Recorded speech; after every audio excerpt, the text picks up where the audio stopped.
il peut exister physiquement, mais en réalité, il fait côté. Il peut y avoir des cabins, mais de tama. Comment be famoi? Maintenant, ninte kokura ye jamana kono de. Quand koma deliga ke manganye jamana kono. Dien be sonama ko mirindi wali ma fasode wali ma jamana kono di. Ite se ka taganya ni ka kante ke chokotala. Le tout premier facteur de développement d'une nation, c'est sa langue. Kani yera sege. I mana anglais kan karan, i mana français karan. Do mina i beta do français la na foriye ko a, na foriye na ko 1. O 1 mi be foye jate de un sira fe. Ni e fla ya be yira e la fla kana ko 1 koro de ko kele. Ni e bomane ya be yira ila de bomana kana ko 1 koro de ko kele. Ni e moshi ya be yira ila de moshi kana ko 1 koro de ko kele. Ni kanti bolo abe yirila de ko enkoro koreali de beke ka chogoya do ke ki la donia no chogoya te no kan bazi te ebolo wali kante se ka sigi yoro soro ila kwa o ba yira ni kala na wali kana chogo chogo na ma ke itaka to bi la kwa kuma be famwa. Donc maintenant ni bolo de ma jien jamana be mona nyogoma ka tomba o do sigi o tomba do UNESCO na fuma ko UNESCO. Au UNESCO, français là, avec anglais de là, na français là, avec fort de quoi ONUSCA. ONUSCA, Organisation des Nations Unies pour l'éducation, la science et la culture.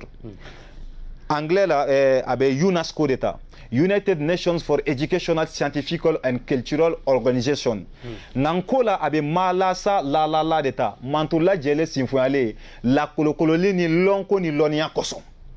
Au UNESCO, a sigiradi wala sa ka jien kan tono se ɲɔgɔn ma ka da ka tuma dɔ la mɔgɔ dɔ wulile ka fɛrɛkɔrɔ juguya kɛ ni u kɛlen bɛ ka jien bɛɛ lanɔgɔ ni o kumaden ye n'u b'a fɔ ko première guerre mondiale ni seconde guerre mondiale hali ni a y'a sɔrɔ an golofiw ni mɔgɔ kun tɛ ɲɔgɔn na an kɛra faransi ka kɛlɛ kɔtɛra de ye kɛlɛ kɛ kɛnɛ kan ka don a n'a kɛlɛkɛ ɲɔgɔn cɛ an ni mɔgɔ kun tɛ ɲɔgɔn na an taara jagoya de ka taa kɛlɛ in kɛ nka a fɔra ma ko guerre mondiale donc an sen don guerre la jagoya an m'a min an m'a bɔ o guerre mondiale in a kɛra sababu ye ka kan dɔw fɔbaga la tunu de a kɛra sababu ye kan dɔw fɔbaga la tegoyara o kɔrɔ u dɔgɔyara maintenant u nan'u sigi ko a ko an ye tiɲɛni kɛ dɛ ka da kan ko ni kan dɔ tununa dɔrɔn k'a ni a lɔnniya de bɛ sa duniya dun lɔnni tɛ mɔgɔ kelen na lɔnni dɔ bɛ la dɔ bɛ ne la an b'a échanger de mais ni ne ye faga dun ne bɛ ka lɔnni sɔrɔ wa donc UNESCO sigikun ye nin de ka diɲɛ kan sauver